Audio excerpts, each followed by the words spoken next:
Hello everyone. Now let's have a look at the answers to test number 1 from week 2.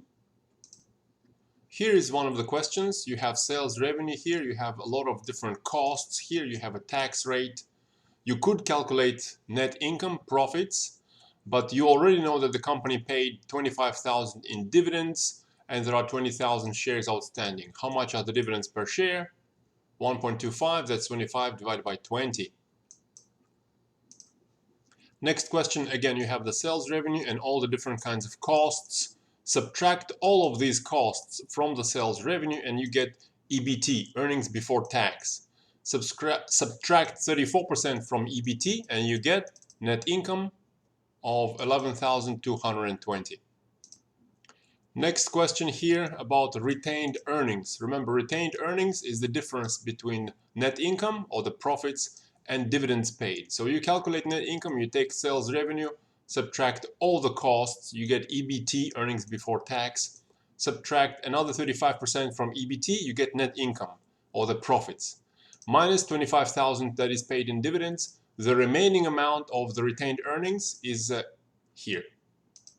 Here's the next question. We have a company with EBT of 98,000 and the tax brackets are 15% tax on the first 50,000, 25% tax on the next 25,000, and 34% tax on the next 25,000 after that. So this 98 will cover the full first 50,000, the full second 25,000, and it will be almost covering this next 25,000. So the first 50,000 is taxed at 15%. That is 7,500. Correct me if I'm wrong. That's the amount of tax in the first bracket plus 25% of the next 25% of the 25,000. That's 6,250 plus another 34% of the remaining amount of 98 minus 75 because we already have accounted for 75. So 98 minus 75 is 23,000 multiplied by the tax rate of 34. That's how much tax rate is paid in the third bracket. So the total tax is the sum of the tax brackets, is the sum of these three numbers that I said, 7,500, 6,250, and this third number, 34% of 23,000. Correct me if I'm wrong, I think it's 21,570.